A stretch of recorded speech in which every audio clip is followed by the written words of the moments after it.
السلام عليكم، اهلا بيكم في فيديو جديد. لو انت اول مره بتشوف الفيديو ما تنساش تعمل اشتراك في القناه وتفعل الجرس عشان توصلك الفيديوهات اول باول. كمان ما تنساش تشارك الفيديو مع اصحابك لو عجبك الفيديو، وان شاء الله يعجبك الفيديو مقدما. فيديو النهارده انا هعرفك من خلاله ازاي تقدر تمسح بيانات متصفح جوجل اللي حضرتك دخلت عليها.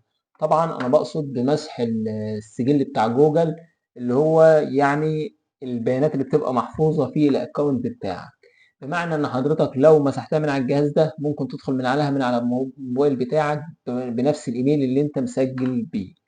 انا هعملها قدام منك دلوقتي. انا دلوقتي فتحت مثلا وليكن متصفح جوجل كروم بالشكل ده.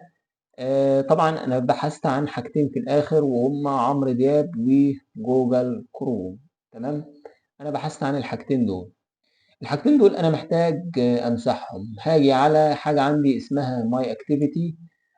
طبعا انا هسيب لك اللينك ده كله اللي فوق ده عشان تدخل على الاكتيفيتي دي على طول، لان الدخول ليها بيكون طويل شويه. هسيبه لك في الديسكريبشن تحت الفيديو في الوصف.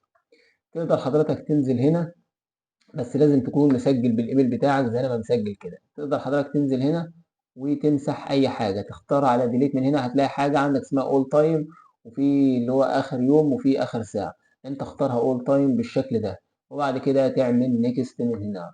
بتاكد برضو كمان تاكيده كده، وتيجي على المتصفح تعمل مثلا اعاده تنشيط للصفحه. بتلقى كل حاجه اتمسحت معاك. الانتظار ده كله ده ترند، ده حاجات ترند ملناش دعوه بيها اصلا، مش تبعنا ولا فكرنا ان احنا نبص لها. دي الحاجات اللي هي الرايجه في المتصفح. ده كان فيديو بسيط خالص كده حبيت اني اشاركه معاك، اتمنى يكون عجبك، وحابب اوصيك بالاشتراك في القناه وتفعيل الجرس عشان توصلك الفيديوهات اول باول. وشكرا ليك على المشاهده.